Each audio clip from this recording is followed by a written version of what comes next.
And we are live. Awesome. Let's do Hey, a little- internet. Cool. I see it. Yes, it's there. It's there. It's in the It's Twitch. It is in the Twitch. Awesome. It's twitching.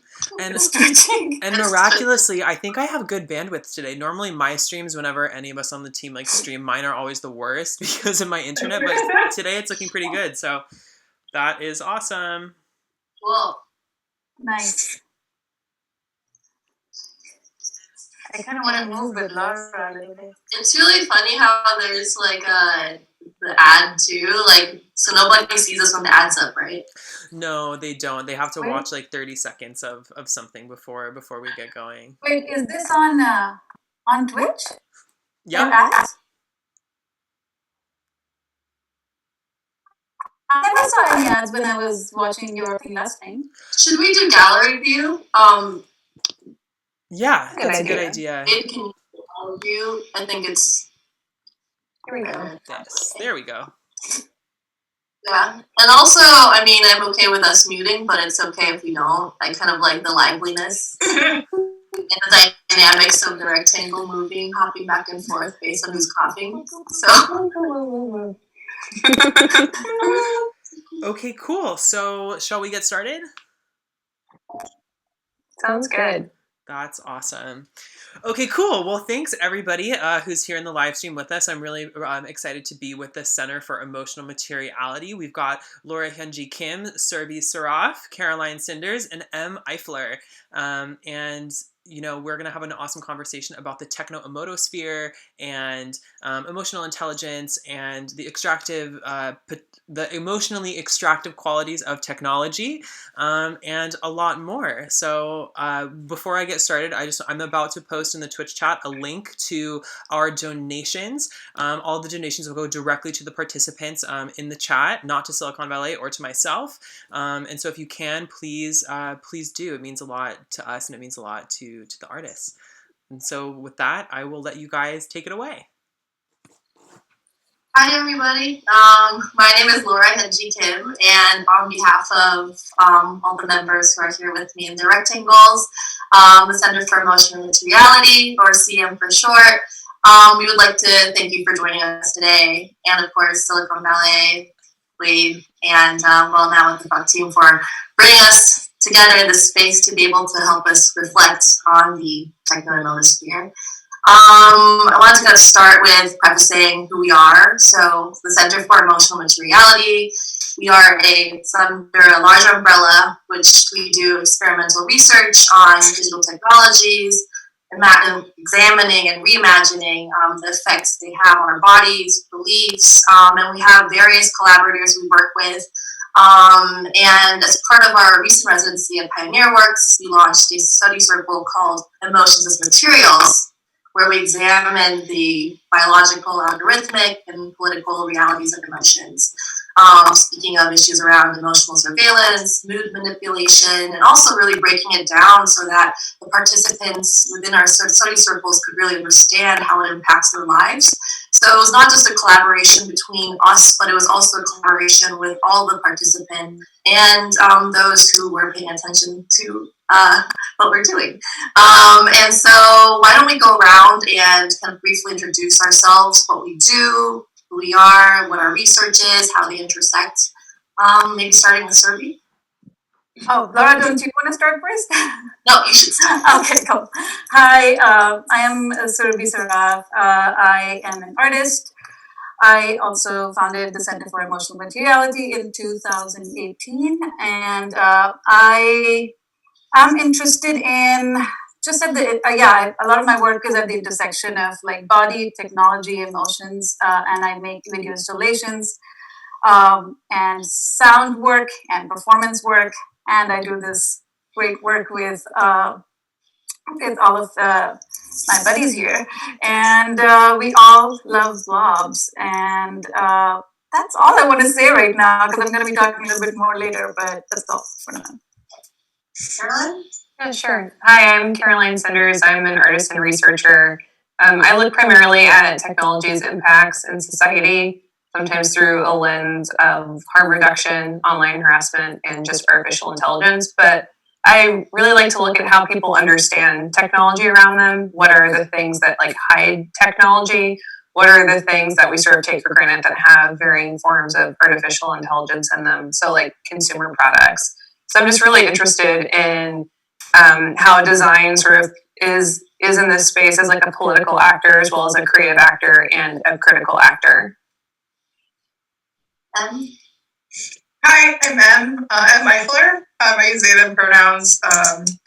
I work primarily with sort of the speculative design frame, thinking about computational prosthetics for myself and others, wearable computing, how the body interacts with space and computing and VR and AR, and sort of using a lot of different explorations, I guess, to play with how you feel and move and create using technology.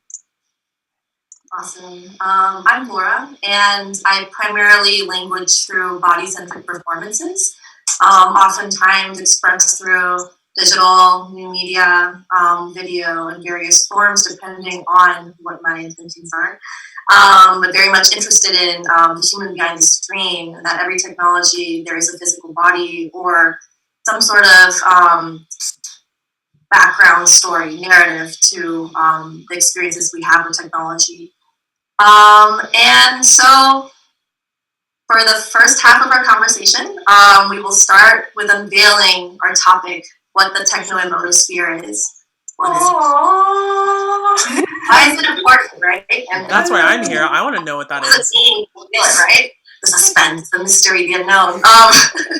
But also about why revealing it at this point of time is super important during these uncertain times of the global pandemic, where everything is moving, shifting, and as we continue to kind of like wear our emotions on our faces, is how I like to say it, online especially, and feel the kind of like inevitable intimacy with digital technologies, which author William Davis mentioned as extraordinary apparatuses of data gathering. And so we'll kind of expand upon that idea of techno-emotosphere, share it with you all. And then for the remaining half, we'll be joined by panelists from May 1st, Emotional Materiality Across Mixed Realities, Carly Gannis and Clark Bachner, to further open up the conversation and kind of really think about how we want to feel going forward, given that we presented the techno-emotosphere with you all. So why don't we start with what it is? So maybe Serbi, you can start with what the techno-emotosphere is and prompt us with some questions. Sure. Thank you. Thank you, Laura, for that great introduction and kind of priming the ground for us. So I'm going to be reading a little bit, so I'm going to be looking here and there. But basically, the concept of what we're calling the techno-emotosphere is, as you can imagine, quite naturally is situated within techno-capitalism, and operates under the same logic as surveillance capitalism. And surveillance capitalism is like a landscape of surveillance technologies that are constantly trying to understand us or predict our future behaviors so they can evolve with us and to continue to be useful companions in that future so they can, and in other words, surveillance capitalism is a very broad concept that alludes to commodification of personal information of all kinds. As we've been trying to narrow down our focus to understand and deconstruct this intimate relationship with technology and how it affects our mental and emotional health, I felt like we needed a new term that could hold the complexities of living under surveillance capitalism, but also offer a more open and an imaginative way of understanding our individual position within that kind of framework, as emotional kind of feeling beings that we are. And so I came up with the term techno-emotosphere, which refers to the leveraging of and mining of our inner lives, which is also our emotional lives, our behaviors and our subjective experience into production of value in form of quantified data. And so the term techno-emotosphere not only creates and offers space to understand how emotional surveillance technologies work, but also reflects upon questions like what parts of ourselves do we lose in the process of quantification? What do we still have that is still only ours, like in our bodies? And how do these interactions affect our sense of agency? And how can we imagine and create a more positive relationship with our technologies in the future, etc. So these were the questions, that were the basis of the study circles at Pioneer Works and are also the basis of our conversation today. I should also mention a more specific context within which the idea of techno-emotosphere took form, which is the workshop that Laura and I have been working for, I don't know how long, it seems like 6 and 8 months. It's called Embodied Emotional Resilience that we are going to offer at Pioneer Works. Through Pioneer Works, it was going to be an IRL workshop, but now we're going to do it on Zoom, which is a whole another thing. But yeah, it's going to be next Monday, and yeah, coming up with new terms. I want to mention that Laura is like kind of like the queen of coming up with like new terms, and so it's been a big inspiration and like the confidence to like, yes, we can come up with new words and new ways of doing it. And before I open it up, I just wanted to talk about and address the strangeness of our current times and current moment, and something that's kind of been like, it's like a little like weird feeling that I've been grappling with ever since the whole shelter in place orders happened. And so, which actually, like, these technologies, our screens, like everything that we interact with, and as like people who critically think about these technologies and so fiercely often like are fighting for like more equity and more ethical design and like thinking about different ways of looking at these technologies, when they become like our only lifeline in a way, like when after the pandemic, like they have become like this kind of only way of connecting with others and getting a sense of normalcy.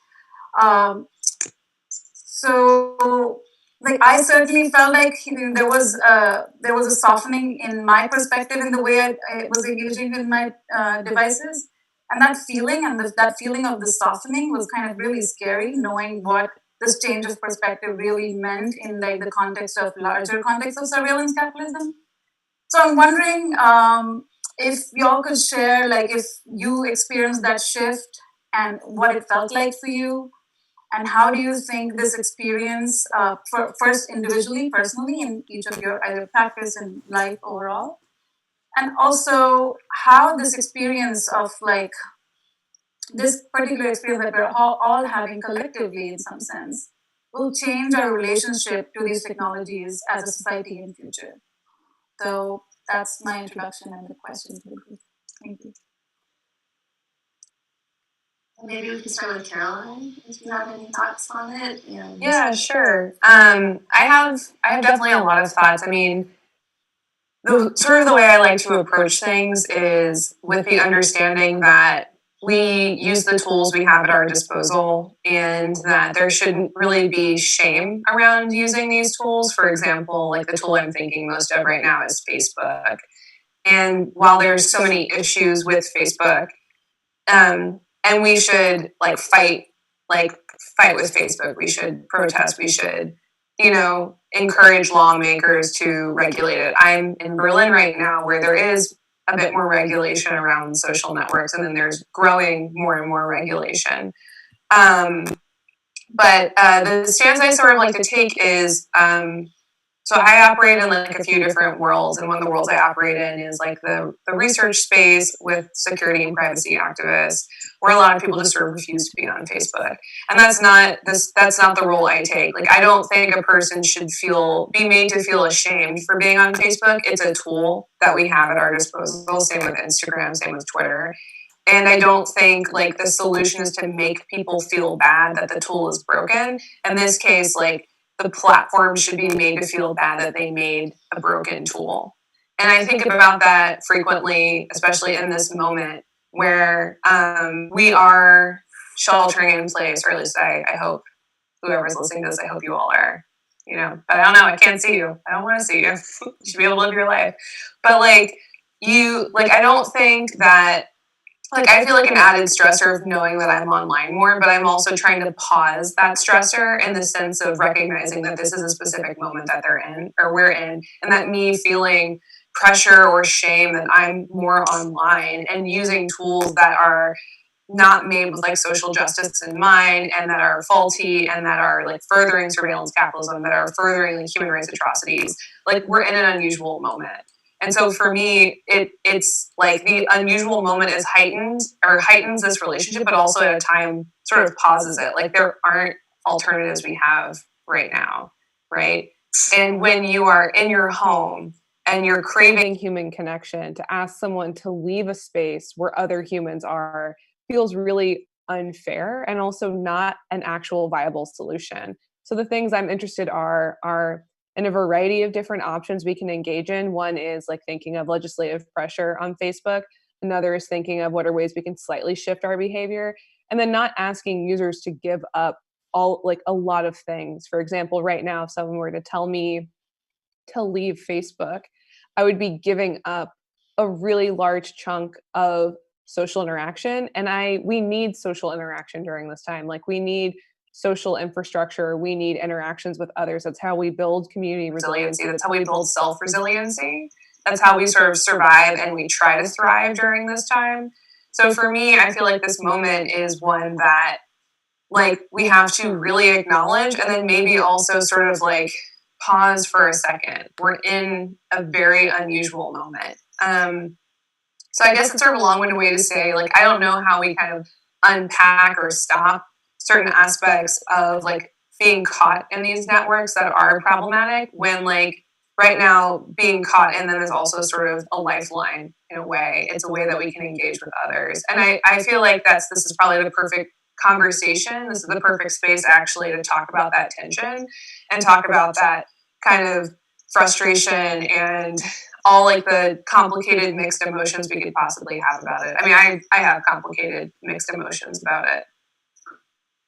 Yeah, it's also caught in it, right? But also thinking about the net that catches us and how it's treating us. And also, I mean, I totally agree that opting out for me personally is a hard option. And it's something that, I mean, even deleting an application that connects me to the whole world of friends, family, but also with family in Korea, for instance, or even networked friends and collaborators. That's I would have to give up a lot of myself or my kind of humanness or ways I could also express my humanness through digital means. But I think that's really interesting to think about how so much of that net that's I keep saying that net that's catching us, isn't it, right? It feels so invisible, right? Because I don't see it, but I feel it for some reason. And that's something maybe I want to ask them too. So how can we make that net more visible? How can we show that we are being caught so that we can be more aware and critical within this techno-sphere that we're trying to shape up so that we can actually see it and unveil it? Yeah, I mean, I think of the group, I'm easily the most burn it to the ground. I'm the one who quit Twitter. I'm the one who quit Facebook. I'm the one who quit Instagram until basically I was like, okay, you can use it during the pandemic, and then it's over. So I definitely feel that participation in those networks is the illusion.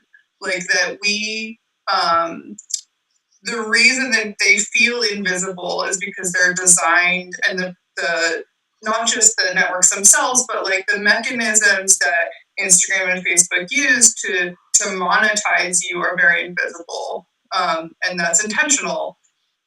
And some of the ways that you make it more visible is by giving yourself ways to step away from that. And I'm not gonna advocate for like delete all of your social accounts in the middle of a pandemic. I'm not here for that train, but I am saying that sometimes what we're gaining is the illusion of deep social connection and intimacy, when what we're actually gaining is a sort of flavor of, maybe it's like the the like flavor packet in the ramen. Like, you're not drinking broth, you're getting ramen packet flavoring, and that's okay. And it's okay to use that. It's okay to eat ramen. But it can't be sort of your entire diet. Your entire diet cannot be packaged ramen noodles unless you are 20 and you're not concerned about your heart for another 10 years or something. So for me, that has meant like taking very large breaks from things, having like strategic plans for how I interact with things. Like, I just recently rejoined Instagram. I was like a very clear plan of how it's used, how I interact with it, what I'm using it for, and not letting it sort of change our relationship or renegotiate that relationship. And I think that is any network, any sort of tool that you're going to use, you have to go into it with that sort of like intention setting, and then make sure that you monitor the intention and see if the platform has changed your interaction level. I think actually TikTok is a super good example of this, in that you understand going into TikTok that it's completely algorithmically designed. You can follow people, but it's not. It's less similar to other social media or interaction models, in that you don't usually just follow the people that you know. You're more of what is happening is that you're having an algorithmic diet, and you go into it knowing that TikTok is sort of like more understandable in that way, because they don't put an illusion on how much algorithmic interaction you are having. Whereas in other platforms, that is sort of like covered over, and you're made to believe that you're having this like more genuine sort of like one-to-one interaction. So those would be my recommendations for like making it more visible, and sort of like how I approach these kind of networks. I know we have very different sort of approaches to them, but I'm glad that we all moved our opinions into a blog altogether. This is constant repackaging over and over again, and it's the same iteration, and then whatever would keep supplying information, whatever would help keep us like kind of, as you said, like in the delusion of being sorry, you guys. No, and I'm just saying, like, the ultra thin reality. Remember, we came up with that. It's ultra thin reality is essentially like the flavoring you're talking about. That's what I call that. And but I think like something that you touched upon, and that is really interesting to me, because I'm like the second most probably the person who like takes long breaks from it. Instagram that like regularly deletes the app from my phone for like long periods of time. However, it's been challenging in this time. Is like thinking about news systems, and that's something that I am particularly very interested in. Like smaller systems, like how can we build new systems of engaging with each other? Can we should we not be thinking about? I mean, I know how challenging they are. But at the same time, I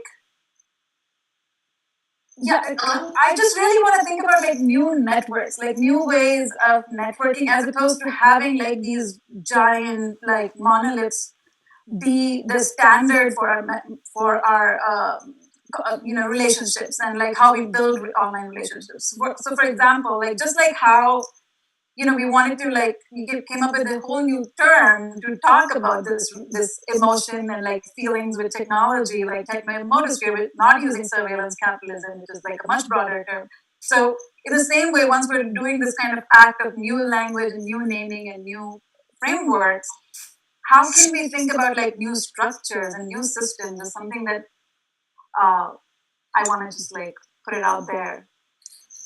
Caroline? Yeah, that's definitely something I think a lot about too. Like a lot of the projects that I make, I think of them as as writing a zine as opposed to writing an encyclopedia. So like making something that can be like a provocation that's a few pages long. But there's like a few other points I like want to circle back on, because some of what I find really interesting of when we talk about these big platforms is also like, you know, these platforms mean obviously different things and in different places, and people's connections to them are really mean really, really different things, you know. And I think about that a lot, even with like other spaces we don't even necessarily think of as social networks, like Wikipedia or GitHub, for example. And just one point I want to highlight is I feel like, just to make sure, just for everyone out there who's watching, there's like a lot of human rights issues that are on all of these platforms, including TikTok. Like TikTok was taking down like LGBTQI content, not telling people, and then apologized for it. Like we have no idea how TikTok is using data. They are really not forthcoming about that at all. Yeah, they clearly preference people of light skin talking about the same content or making the same content as people with dark skin. Yeah, very clearly. I mean, there's a lot of issues around TikTok just generally. And then like with Facebook, you know, they are responsible for a genocide in Myanmar. And like there is a lot of just like human rights violations on like so many of these platforms, for example. But they're also how people like at times interact with the internet, right? And that's how people get news. And so that's kind of what makes it really complicated, I think, when we talk about leaving platforms. Like, because it like if you have the decision to leave something and you're not totally leaving your entire community, then like you have a decision in that, right? Like you get a choice. But if Facebook is the only way you can digitally interact with people, then like it's not a choice, right? It's actually like not a choice at all. But I wonder for us, for those that do have a choice, right? What are other things we can do? And this is where I think like mesh network communities are super interesting. Like spinning your own internet, making your own chat channels. I think the hard part that people probably run into is like the sustainability of that. And so then I wonder, how can we be okay with failure and like letting things die down? Like how many of you remember like Tilda when it started? This like web, right? Like this website chat room, and it was really popular. And then just like, but it had like a natural death, I would say, right? Just like petered out. And so that's like parts of the web that I miss. Like I would love to do a project where I could just start like 100 different chat websites over the course of a year, and then just track their like, they're just like beautiful little deaths, because maybe they're not supposed to last very long, you know, like maybe they're supposed to be these really ephemeral, not even zines, maybe they're supposed to be the notes you would fold up and pass in class, right? Like maybe they're only supposed to last this really short amount of time. We have like a different understanding, I think, of like digital ephemera in that way, because it can like last for forever. We'll have an artifact of it in some way, but how do we shift this to this really temporal, small time sense, like small intimacy? The smallest, my favorite sort of like social interaction that I currently do online is tiny. It's an entire website where everyone has like little teeny avatars, and you walk around, you hang out together. We have poetry readings and rap battles and like improv and everything, but it's 30 people. And it's like very small, and it, you know, like we all know when we're gonna be there and like hang out together, and it has become like my favorite way of interacting with, sort of in a group setting with people online. And it was made by like one person, and it, you know, it's somewhere between like their art project with their friends and a sort of statement about, you know, the platformification of social interaction online. And it's just been so fascinating that you know, like the pandemic has sort of given me these like very fruitful seeds of these tiny little things that are happening that I get to interact with. Karen, I wanted to respond to this idea of like the temporalness. You know, recently I just have been thinking a lot about this idea of impermanence, which is, you know, a very Buddhist like concept. But I mean, of course, it shows up in many different like religious studies and spiritual traditions. But I've just been thinking about like, can we design systems, or can we like think about, like, create a framework where we can think about, like, what feeds our, like, accepting, like, what feeds our soul, like, what do we need as humans, what are the changes we need to, like, bring within ourselves. At the same time, in the same conversation, also talk about, like, the ways we need to pressurize companies, the way we need to, like, talk about policies, and, like, the work that you do. I feel like there is, so, like, emotions is such an, like, icky kind of subject. Like, most people who are talking about emotions in, like, any kind of other than, like, when you're talking about mental health, or, like, with a therapist or something, most other places emotions have this kind of place where, like, you don't really know what to do with them. It's like something that you need to get rid of, or something you just need to feel and move past. But this kind of, like, this place that we need, this kind of support of all kinds of thinking, and this like, how, other thought I was just thinking about was, like, how this idea of, like, should we be just, like, accepting that moderation is key. Like, if we just, like, if we can always moderate our experiences with these technologies, the chances of, like, we can mitigate their side effects, we can mitigate their, like, the effects they truly have on our bodies. And I think that's where the issues of, like, desire and addiction and, like, enchantment and, like, those kind of things that are very much related with technology, associated with technology, come up. And yeah, I just wanted to throw it out there to, like, I just wanted to also add maybe a little tangential question, but also kind of looping it back to kind of like, so all of these kind of the ephemerality of it, or seemingly ephemeral qualities of these data that we're collecting constantly, like, how do we use that to make something better, right? Like, versus for the public, versus it just benefiting. Like, so far, I think we talked about the supply chain of information, systems that can be more transparent, so we gather all of this and willingly, maybe, like, or not willingly, have the choice at least to be able to speak to these systems and structures that are in place. But also, is there any good that can come, or benefits that can come from collecting all of these kind of seemingly ephemeral bits and parts of ourselves that are floating around, and that we keep leaving as we keep engaging with these platforms, or even opting in, kind of? There's, like, so much beauty in both of your answers, and so many things to unpack. I mean, a few thoughts I have are, like, I think we should just keep ideating and thinking out loud as artists and creators of, like, what do we want our spaces to be. And that's, like, a project I'm really hoping to do, is, like, host, like, a roundtable on, like, what is a feminist internet and what would it need, and, like, what is a feminist social network, and trying to actually sketch it out as people are talking and thinking, like, well, at the very end of it, it would need X things. Because I think a lot of times we're playing in, like, the legacy of other people's dreams. Like, that's what Facebook is, right? absolutely. And like, we're playing in, like, the legacy of a white man's dreams. Right. That we're, like, maybe rating if his if his classmates were hot or not. And I think a lot of these sort of deeper issues that arise are just, well, there are so many issues inside of Facebook. And if we were to sort of sit down and use, like, intersectional feminism as a framework and just start listing them out, we'd be able to, like, separate and make some lists here.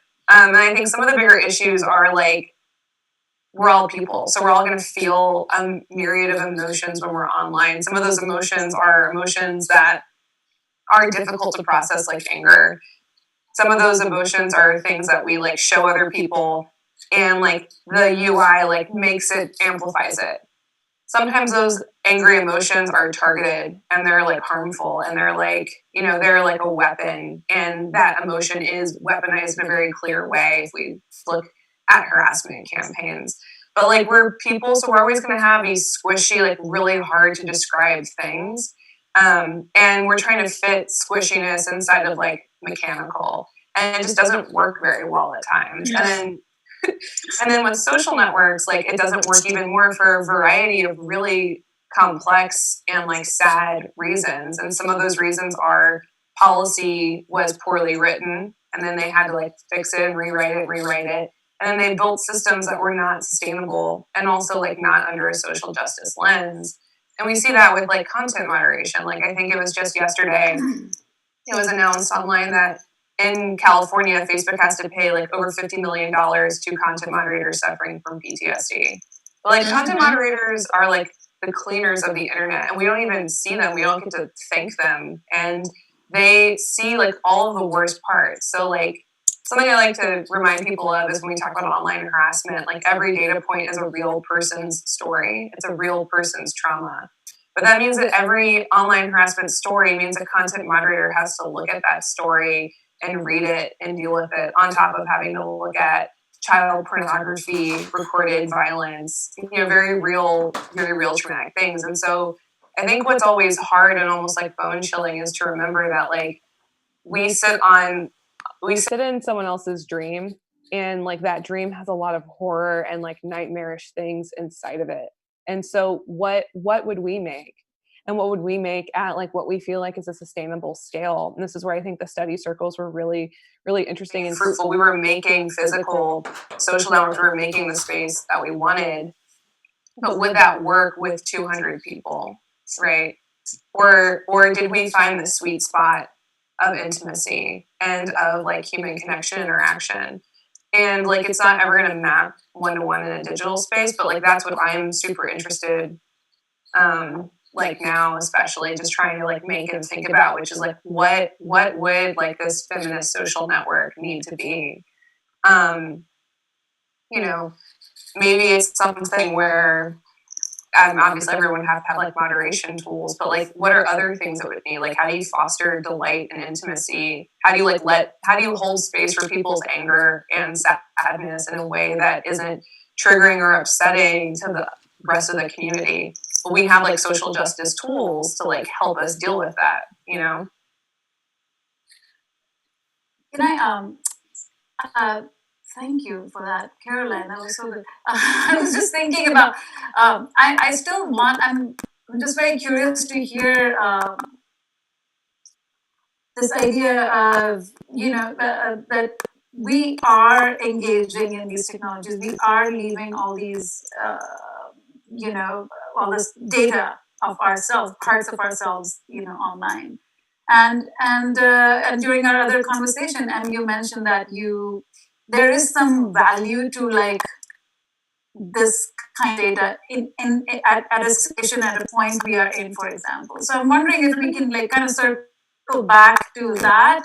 That thread has been So I mean, I think that so I should preface this by saying that during the pandemic, I worked on the roadmap to pandemic resilience that was released by the Sapper Center, and sort of through that, I've learned a lot about sort of different ways that different countries and different regions have gone about using data tracking as part of their pandemic response. And there's lots of ways to do it. It's been done a lot of different ways. It's been done in very grassroots ways, like in Hong Kong, where there's very little government interaction, but a lot of sort of infrastructure that was pre-built by the protest there, and that being sort of repurposed into pandemic response. That had very low data tracking, involuntary data tracking, but people were contributing their own information sort of voluntarily. So that's the most grassroots, open, everyone contributes voluntarily, everything is sort of public and open. There's the Chinese approach, which is obviously an authoritarian approach where data is tracked involuntarily. A lot of new infrastructure of data tracking, of face tracking, and identity monitoring at different stations, and that has been ramping up more and more in China. There's the sort of South Korean approach of you all have phones and you trust us as your government. There's a higher degree of trust in the government in South Korea. And so they used, GPS tracking of phones and Bluetooth networks, and along with a heavy dose of contact tracing to get their prevalence rates down very much quicker than other countries. So that's a sort of an between state of like very high government interaction, but also high trust in that government interaction. And then there's things that have been proposed, like in the United States and in some European countries, where there would be like sort of voluntary opt-in data technologies, where you would, for example, people may have seen the Google-Apple partnership that was launched or announced, I guess, a month ago, in which they talk about this possibility that we've been researching around. You have a phone, I have a phone, both have Bluetooth. We leave our Bluetooth on. Bluetooth just so happens to have a good signal interaction at about 6 feet. We all know we're 6 feet apart, so your phone would basically take a record of every time you came into closer contact with someone than 6 feet. And then if someone on that contact list became COVID positive, you would be informed and need to be quarantined. There's also ways of doing this with GPS, doing hotspot tracking and things. So there's a lot of different ways that people are using it. And there's a lot of different ways it can be valuable. And I think the biggest thing to take away from all of this sort of variability and diversity is that the technology itself is different everywhere. How it's used is different everywhere. How people trust it is different everywhere. And who's doing the data collection is different everywhere. If it's the government, if it's a corporation, if it's a grassroots organization, if it's voluntary, if it's involuntary, if it's public or private, and then whether it's sort of the depth of how many people are getting tracked. So there's voluntary and involuntary, but there's also sort of like the implicit encouragement model where it is technically voluntary, but you're basically getting everyone to do it, which is sort of the hope that the Google Apple partnership was based on, where they would just sort of automatically update your phone for you. You can opt out if you want to. So it has been known that some interactions, some like data-based interventions do lower prevalence. You can get an R of like 0.7, for example, with specific interactions. But this is the correlation between R reduction and the type of data interaction is not clear at the moment. We don't have a clear model of like, if you do this exact thing, then you will get this exact prevalence reduction. And that's down to how much people trust it. And trust is very different all over the world. Some places, like in Finland, have this very high degree of trust in the government. But then if the government is telling you the wrong thing, you get a higher prevalence rate. So it's really taught me actually, like, how nuanced it is in every single place. We were just recently released a new roadmap and mapping that combines prevalence with vulnerability in communities. And it was mind-boggling to me to see, like, you could really pinpoint down like a very small area of vulnerability in different communities and see how their vulnerability compared with their prevalence rate. And all of that data was data that came from like the CDC and Johns Hopkins. So that was more public data and less like individual mapped back to an individual, but more sort of data on the community level. So that's the data on the community level, sort of where I've participated in it for the pandemic. Yeah. Thank you for that, and Caroline. And that was super insightful. I always keep learning from talking to all of you. And it's great to be hosting this on a live forum too. And I think what comes to mind is like, humans always find creative ways to trouble. And then we fix as we go. We find failures and learn from it, and bounce back. And, the more we're exposed to it, reactionary we get, and actually put steps and measures into even more creatively trouble. So I wanted to kind of ask you about how your personal, because you're all artists, right? You make, you think you're making. But how has all of your practices been impacted, or where do you see it going based on what you've said in the introduction of what you're working on, what you have been working on? So what's next for you? Like, how do you see your creative output heading towards? Where is it going? Who wants to go? Big question. Go. Reflect on all of your practices. I mean, I don't know about a lot of other people, but I feel like COVID has like paused or pushed things to an adjacent side. I'm sure lots of people are experiencing that as well. Like job opportunities disappearing, or also it seems like there's a shifting in general of like what we should be focusing on, like what kind of responses we need right now, which I feel like is just even more emphasized because we're speaking with well now what the fuck, which was a beautiful response to the moment that we're in. I mean, for me, like I find like my more structured design work, like there's more of a place for it right now. Like a lot of the user experience and design research work I do, people are needing to have those conversations a lot more now. I'm still trying to hold space for like an artistic and critical practice.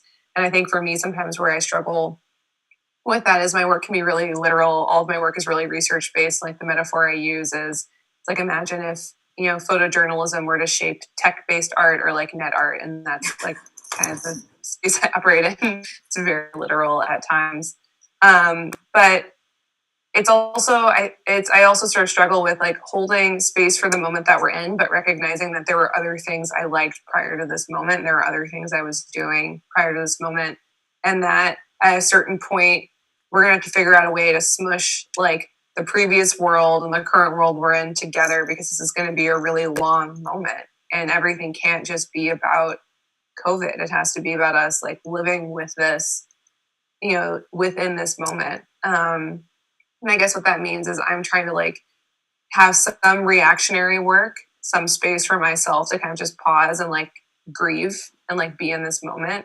And then also still think about like the relevancy of what I was doing and keep working on that because there will still be a space for it.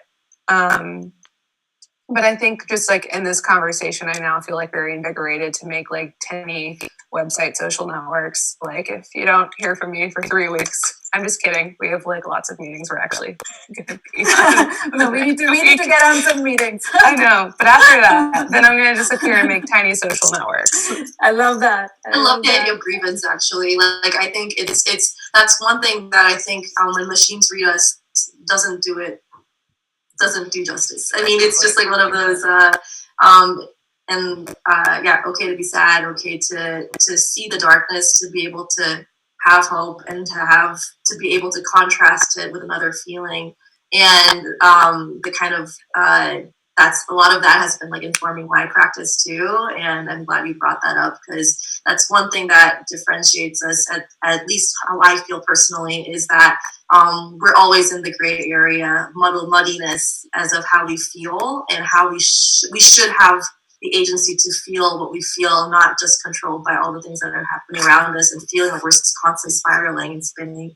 And so thanks for bringing that up. I really appreciate that. Yeah, I really miss like one of the emojis that I really want, like that I miss the most is like a sympathetic hug. There's only like the happy hug. No, it's not the care button. It's just like a kind of like hug. I don't think there should be like. I think emojis should be like multiples. Like it should be a conglomerate of a bunch of things, so they have like various ones. And I just think to have iconics, like what I don't know, just like have like a word for everything that is so simple, that is so.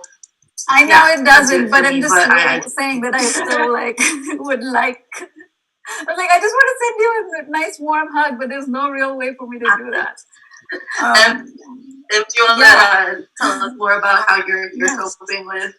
Yeah, my work got like way more relevant all of a sudden. So I have been working for a while now on sort of remote collaboration tools for people in virtual and augmented reality to work together in virtual spaces, and that has become like everybody cares about it now. So the thing I was doing before has gotten much more relevant, and now I'm doing sort of like pilot classes with different colleges to replace their studio classes, and sort of working on sort of different ways of helping students with focus while in these classes, and just sort of like experimenting a lot with that. And then the other thing I have been doing is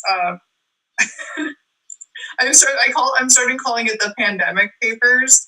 I don't read news online. I find it very rabbit holey, so I can never sort of like stay on track with what I'm doing. I always like click a link and then I'm 1,000 links away in 2 minutes. So I started reading like the physical paper. So I get the Sunday paper delivered to my house, like an old person. I love it. And I have been really enjoying like the material experience of this paper because there's so much screen time that like I need finger bits. You probably see me during this call like fidget toying this thing that I have to like constantly have some kind of finger bits. So yeah, I've been playing with paper and sort of like making these giant newspaper paintings and really trying to process the news through these paintings. So yeah, those two things have been a really interesting like new part of my practice. I'm just really kind of trying to find trying to lean into the slowness and the clarity of this time, and just trying to, most importantly, I think, just trying to like embody and like live my values. And how can I actually do that? What are the systems that I need to put in place to actually, like really internalize them?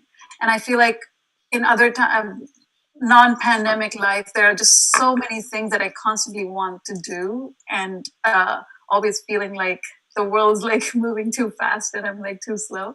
So I think I'm just really trying to embody that. And I'm trying to, my life has changed dramatically because of I'm taking care of my son's education, and that is a whole another world, and a source of joy, and just like a huge like, it's basically taken up the dopamine hits that you get online. Is like now he's the source of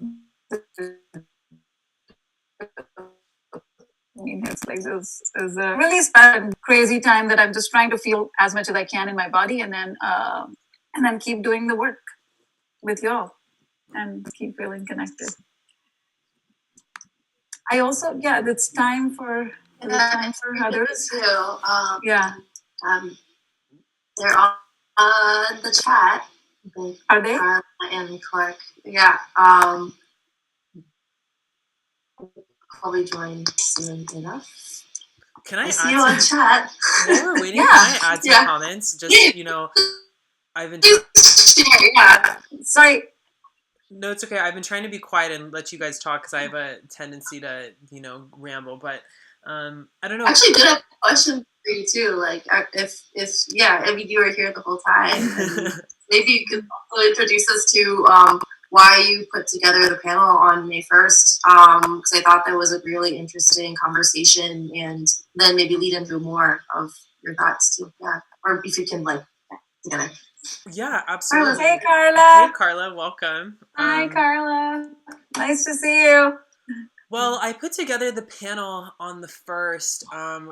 Of reasons. Well, first of all, because of the artists who are involved in the panel, yourself and Carla, and who's now here, and Tiare. I had just kind of, there was a kind of a story going on between their work in terms of the kinds of things that they were thinking about and the kinds of digital spaces and digitally mediated emotions that they were representing, that all of you were representing. And I was in conversation with Dorothy, and I was just like, wait, this just makes sense. It was one of those things where I saw all the dots and just had to draw the lines between them.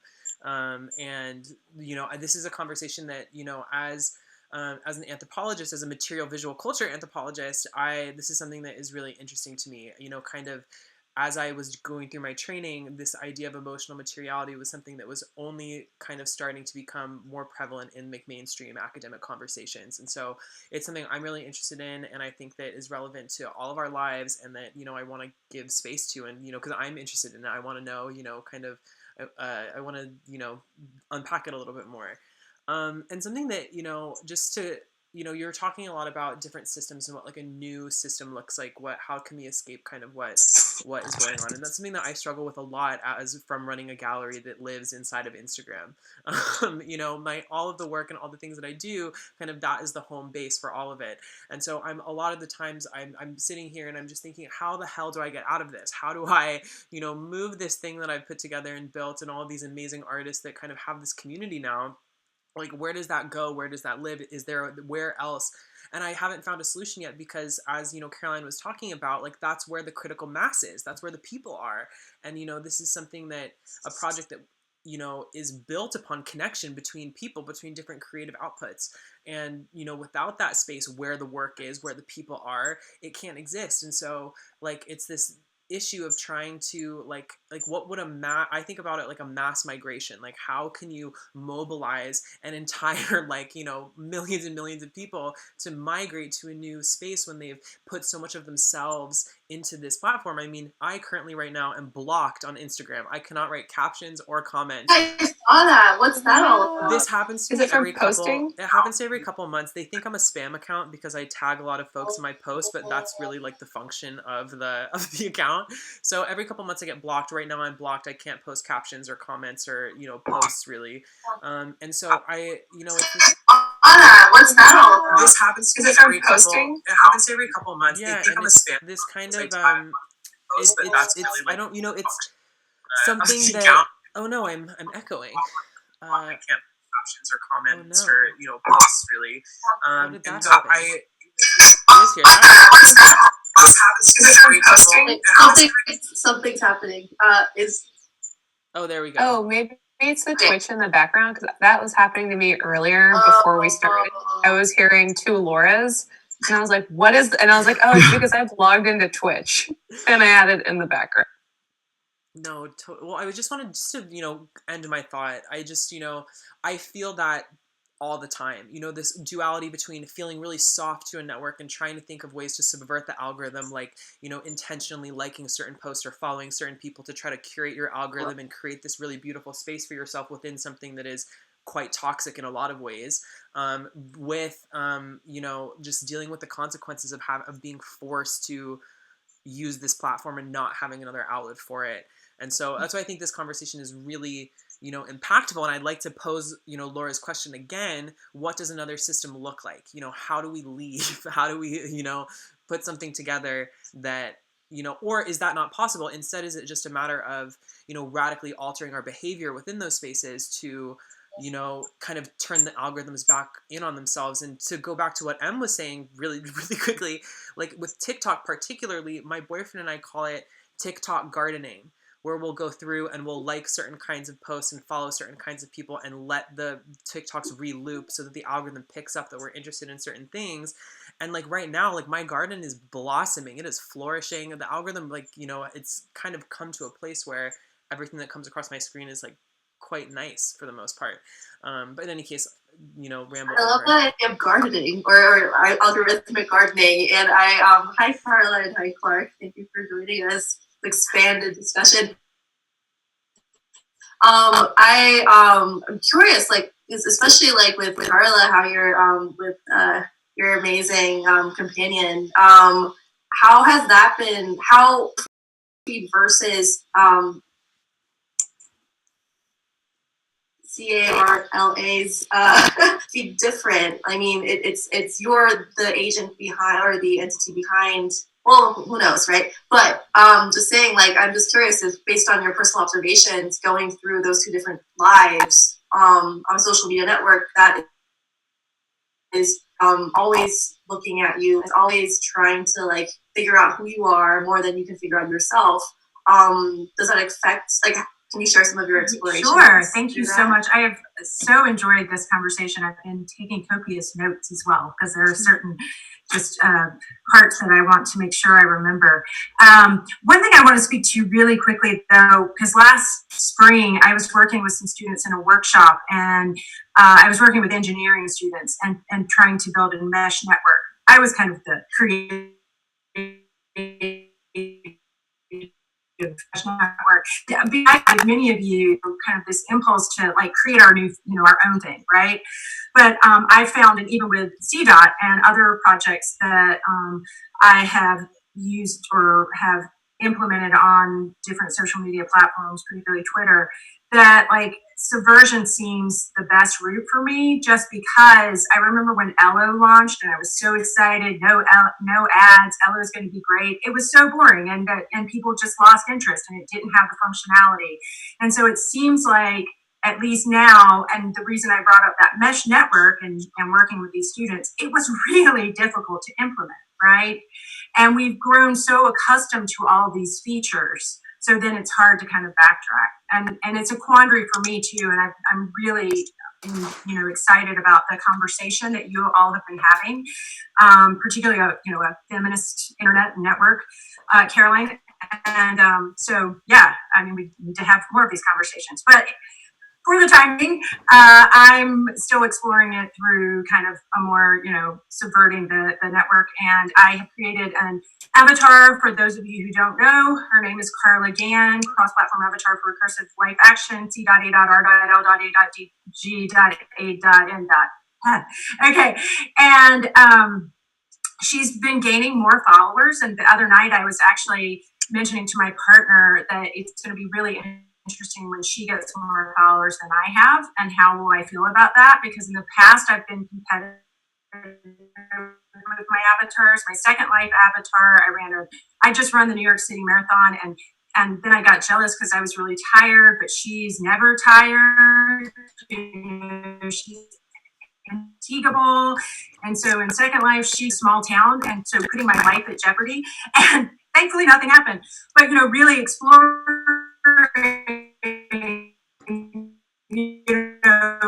kind of the powers. And so equally last year, for a symposium on the absurdity of humor and absurdity in art, it was in Lithuania, I staged a polling project. So I would create environments that were, grounded reality with me in them, so photographic, and then simulated reality with CDOT, and they were similar environments. And I started polling people. And at first people were, much more, they related more to me. But by the end, like when I was generating art with a GAN's model, they were attributing the art to her. And they said she was a better game player.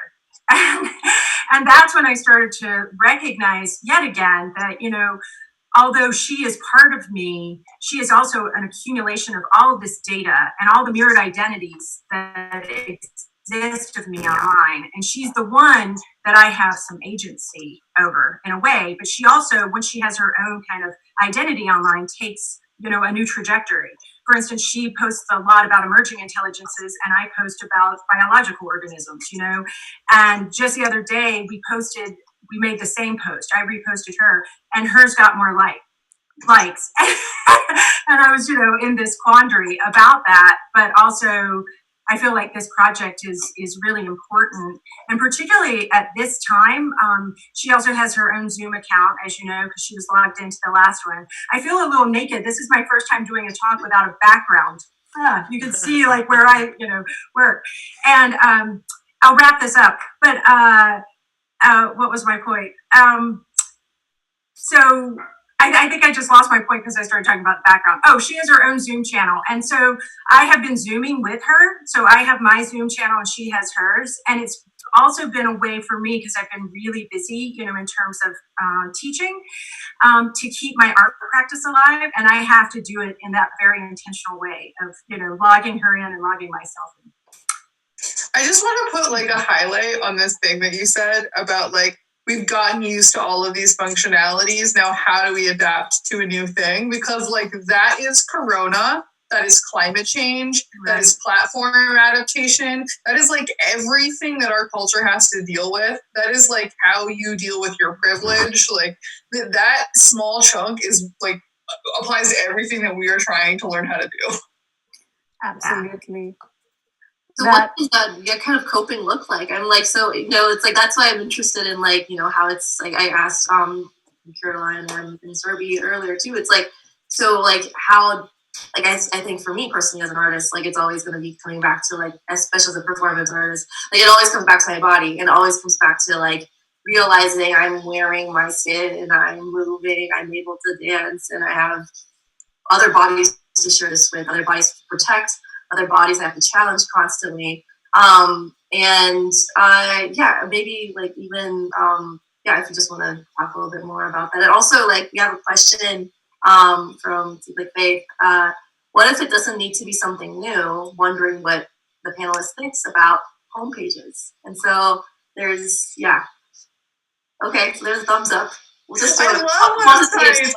I am obsessively. I have the same websites. This very deep archive. I've had it for 10 years. I love them. Love it. Love it.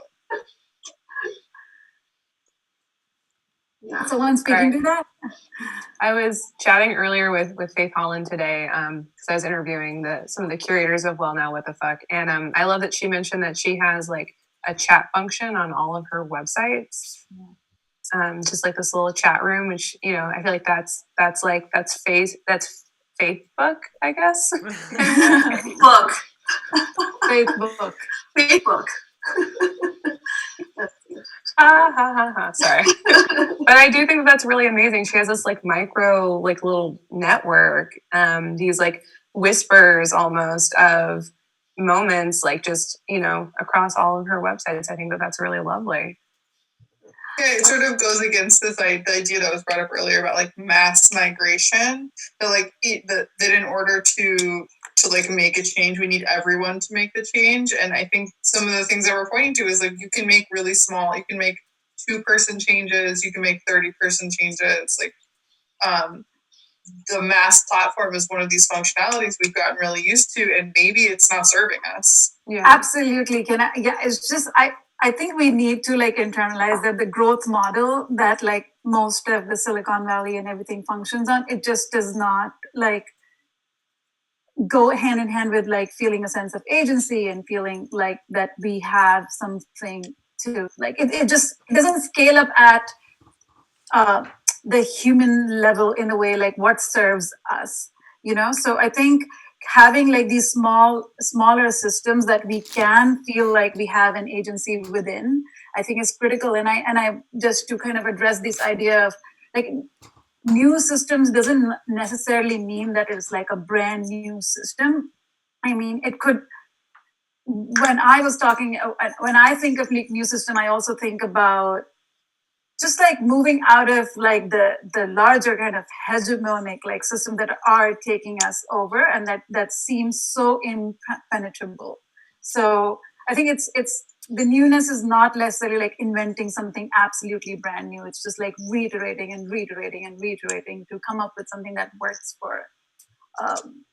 And also, I just wanted to mention too, like the idea of right now, like, you know, we have a community where I feel like a sense of community has gotten stronger during this time, like, you know, but also we are afraid of strangers. Like you know, it's like the kind of current situation where like it's harder to reach out to those who don't know you, and so much of this is built on trust. And I wonder if we can we can't figure it out right now, but like if there's a way to reimagine the way we feel about otherness, or feel about what we feel has been institutionalized as being other, so that maybe that could somehow feed into even thinking about feminist networks. You know, like how do you get out of your bubble? How do we get out of this, you know, like right now what we're doing too, and be able to reach out to more?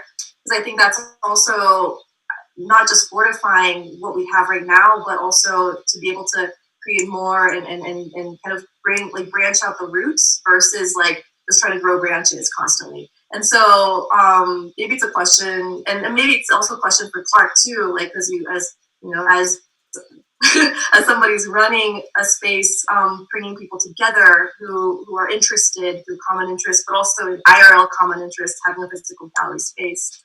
I'm just curious, how do you bring people together, but also while not giving in so much of ourselves, or I don't know. It's very, again, digress to way of saying. Well, I appreciate the question, and for me, you know, it's interesting and it's a conflict in some respects because I'm not a natural creature of the internet. I'm more of like an IRL guy, and my exhibition practice is also. And I come to this work for very particular reasons, but working on art and technology for sure. And then, just running a gallery in general actually requires me to be more involved with the internet and, right, like we're just talking about publicity and so forth. And it has a kind of necessity that it hasn't typically otherwise in my in my life. In general, though, let me just say that I'm glad to be here as an auditor, and I appreciate these questions about emotional materiality, and taking them up last week on our panel helped to sort of bring to the forefront of my thinking how those sorts of considerations are, again, sort of like fundamental to my gallery practice. But I'm also curious to know more about the way that you all approach it. And while you were speaking, I made notes for some questions. So at the risk of being, pedantic, I'd rather turn the table.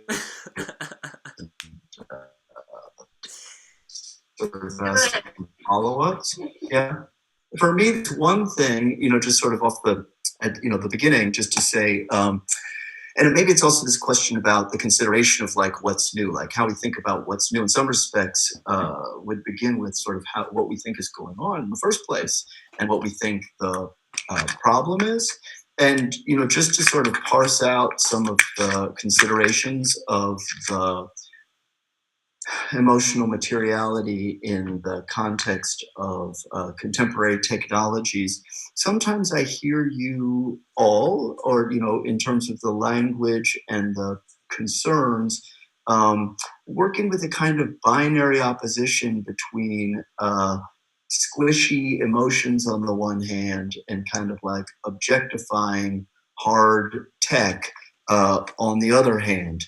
And other things, though, lead me to believe that that's not how you are approaching it.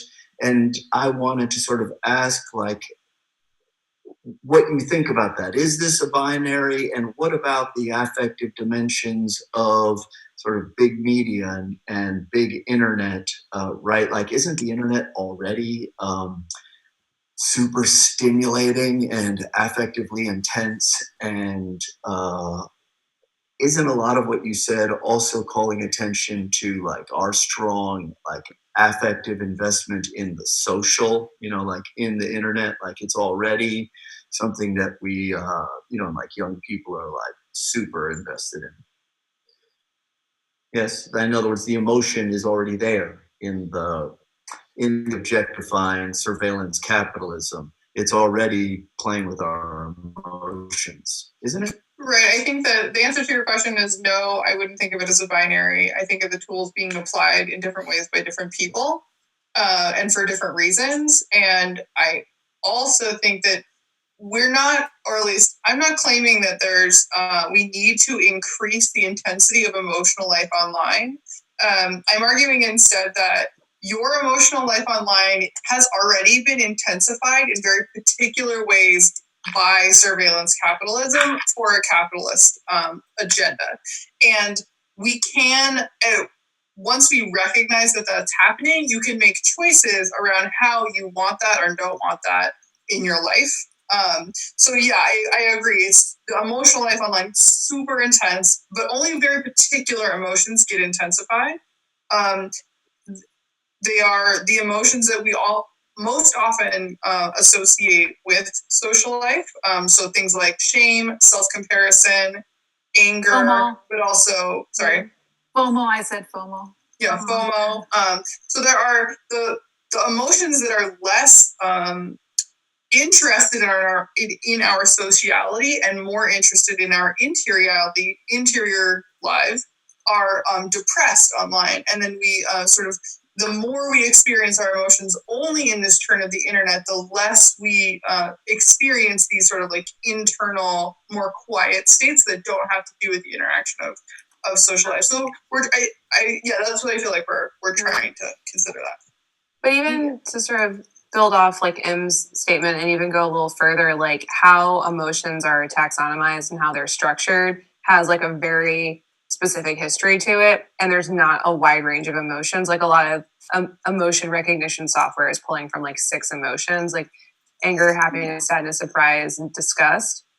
And then also like when you think of new forms of harm, like the naming of those are things that are super contextually based that like don't actually fit very well into a taxonomy, which is what makes it difficult to like write policy around. If you have a hard time writing policy around, then you have a hard time structuring code around that. And online harassment is a great example of that, or harassment in general. A lot of harassment, super contextual. Hate speech is a great example. I'm in Berlin, so like I'm in a different space that regulates hate speech very differently from the United States, for example. And that's true across the EU in general of how people, how like things around the Holocaust are discussed. There's a lot of regulation around that. Like Holocaust denial is not a thing you can like engage in, for example. So certain kinds of like neo-Nazi signatures and Nazi signatures are things that like platforms have to remove. In Berlin, in particular, in Germany, there was a law in 2018 that was passed that's called like Netz GZ or GDZ, and it's a furthering of online hate speech. Like it's adding more stringent law around that. So what is allowed to exist online, but like hate speech can be classified in a specific kind of way, but then there's like contextual hate speech that pops up that like hate groups create then in response to anything. And there are lots of good examples from like the history of online harassment, like one in particular when 4chan and Reddit and 8chan learned that like Google's Jigsaw was trying to create a hate speech classifier. They started creating new hate speech signifiers. So like Skype meant something that rhymes with Skype, a derogatory way to refer to Jewish people. And they made this whole kind of list. And if you were to like if you're trying to use any kind of like machine learning to learn about this hate speech, you wouldn't, because we use the word Skype frequently. It's a product that's used in our lives. And so for me, even like building off of what M's saying, like we get into another space of when we think of like all these other varying slices of harm. And some of these harms are things that like we're still in the process of defining, but then also are things that like we have a lot of like nebulous sort of structure around. And then also like how the word itself is allowed to be used, right? Yeah, just to add on, like, you know, building on as we're going up the little screens. Aren't we? Is everyone seeing the same thing? I guess. Yeah. No, but to add to that, I was just thinking, like, I think one thing that we are also interested in is just kind of validating this experience of what we feel with our technologies, like how we're feeling, you know, whatever we're feeling, it is okay, because a lot of the way, and traditionally we are used to speaking with the traditional, like we're used to speaking about our interactions with technologies, I think has this kind of, you know, the underlying layer of shame to it, or like it is not a valid emotion. I mean, emotion and feelings have already historically been things like, you know, at least I know, like growing up in India, it's something that you have to control, like, you know, something that you do not pay much attention to, is like, you know, let them go, blah, blah, blah, don't get like swayed too much in it. And I think we're just trying to figure out a space, and a space where we can hold a space for emotional intelligence, and at the same time validate our experience, but at the same time also, like, you know, what emotional intelligence tells us, like not get too caught up, like how do we create a space for agency, like within ourselves, but in relationship to the lives that we're living. So yeah, that's all I have to say. Interesting. Guilty. Yes. Am I here?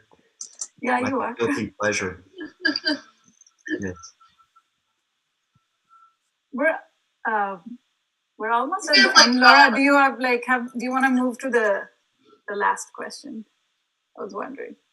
Yeah, you could ask it. Now that I asked it, yeah, I'm sorry. I was like, No, do it. Ask the question. Ask a burning question. the burning question. The So yeah, conversation into this.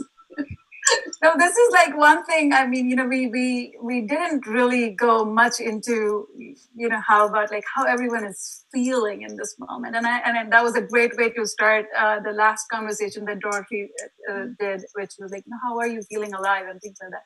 Well, we you can of course talk about how you're feeling now, but we want to know, how do you want to feel tomorrow, like, and what can be like post, like tomorrow, day after, or post pandemic, like how do you want to feel, and what can we as a group, again collectively, and you think can do to get there.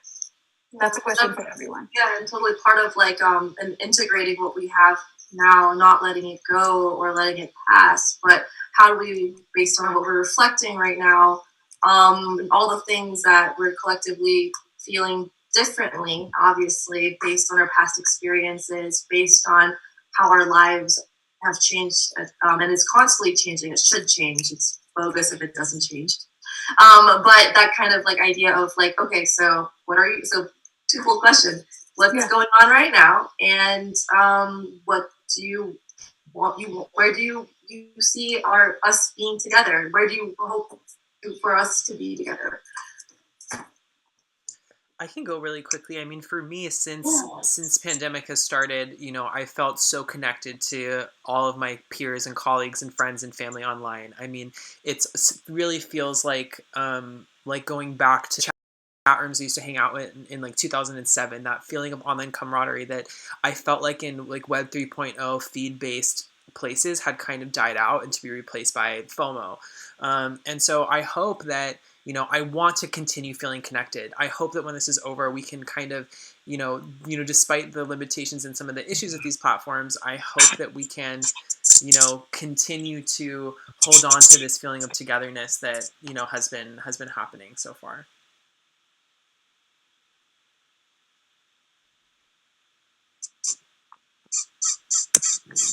Thank you. Actually, I wish there was a well now what the fuck times. So it's like a new print letter that gets distributed everywhere. Anyway, sorry, that's really anyway, maybe Caroline, do you want to Carla, yeah. Either or. Yeah, I guess I hope that that we still continue to build sort of these bonds of resiliency and community that I see arising. Like a lot of the mutual aid groups I see happening across the United States, or like this example here. If this wasn't happening during COVID-19, I would not be able to be in conversation with any of you, and neither maybe would Em or Laura, because we would be in our other places, right? So the idea that we get to engage across many different time zones and like geospatial locations is something that is, I think, actually really special.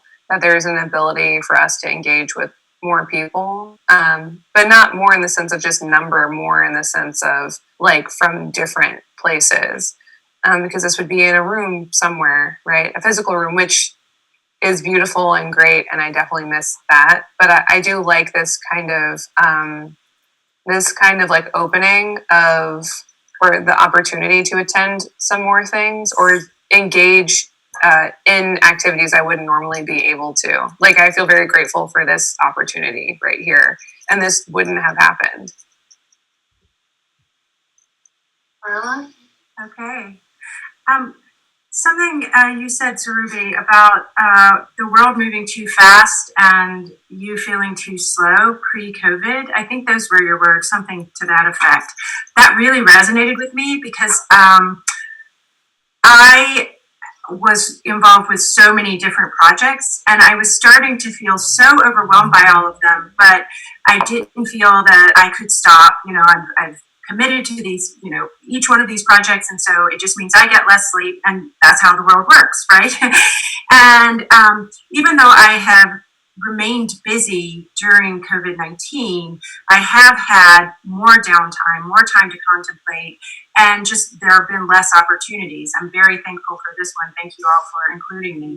And to your point too, Em, in terms of kind of checking your privilege, I've been kind of really thinking about the things I value, and that depending on how long this crisis is going and the quarantine phase is going to remain and last, what is valuable to me, and how can I go forward really placing more emphasis on those things in my life? My friendships, reconnecting with people in a way that I was too busy to be connected with people prior to this, and but definitely also things that I can give up, right? So, what you were talking about, Em, in terms of the things we've gotten accustomed to, or I've gotten accustomed to with social networks and all these different kinds of tools and bells and whistles, it's not so important to me anymore, right? When you're, facing, and the entire world collectively is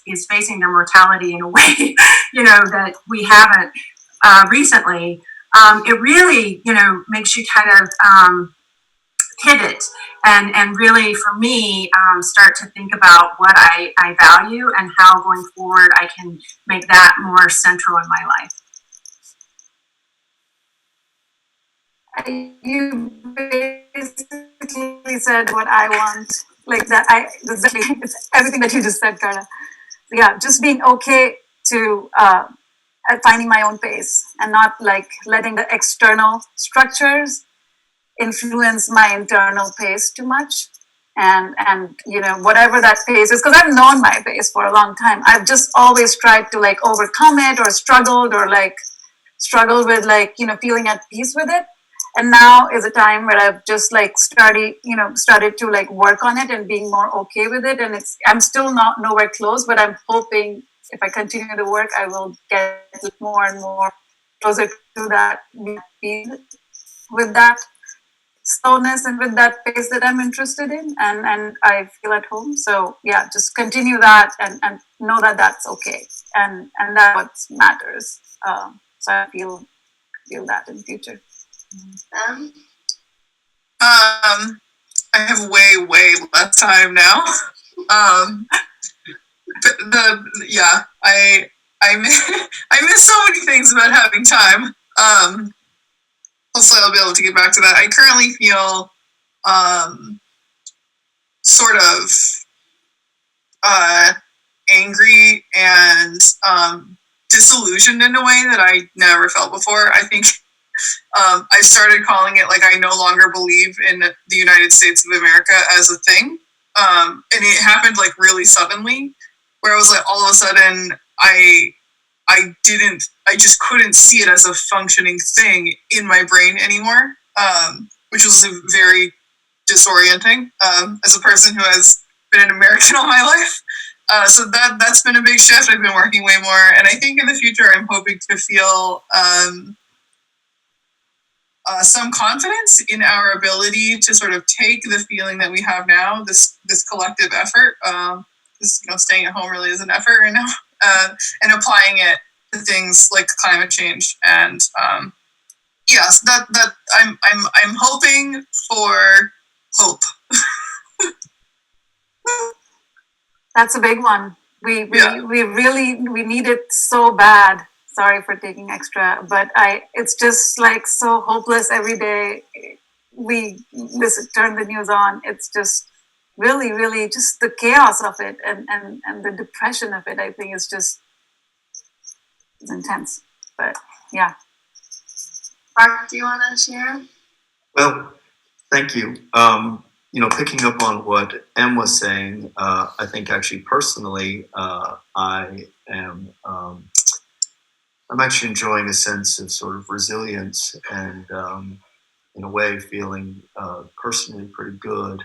What Em was saying too, in a way, I feel a lot of hope in this because we've been forced into this very radical social experiment, and it turns out we can do it. You know what I mean? Like it just like, okay, we're going to do something very different. Everybody's going to stay at home, and like, oh no, you could never do that. That's going to be impossible. And it's like, oh, we can change the world. Like we just did it. And the sense of like collective social action and the way that this has shown up our lack of resilience and weak points in our healthcare and in our inequality. You know what I mean? Like it's kind of a singular opportunity in terms of the opportunity for change and doing things differently. I also am beginning to realize, though, that the difficulties that this crisis entails and the difficulties of having the economy contracted 25% means that there's also, like other priorities than, saving the planet or addressing problems of inequality and so forth. So I'm beginning to despair a little bit, but I want to talk more about that, the possibility here. I think we're almost at time.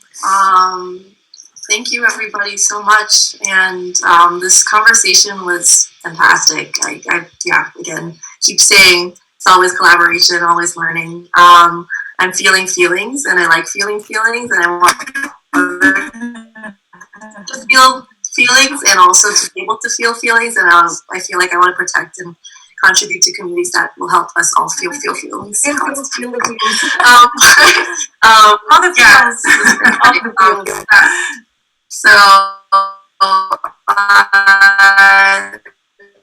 thank you everybody for joining us today, and now 1 o'clock.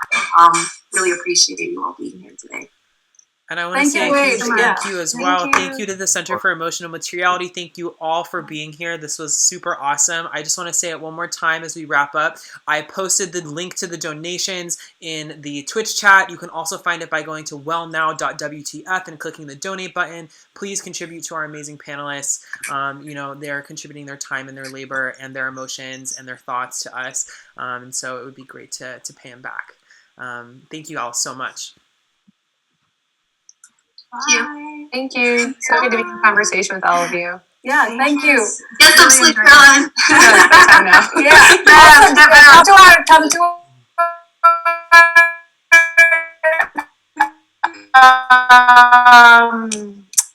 next Monday. Yes, I'm sorry. Next Monday, Pioneer Works. Yes, Monday at Pioneer Works. I can't wait. There's gonna be blobs and Lauren. Think of us already. Bye. Good night, Caroline. Bye.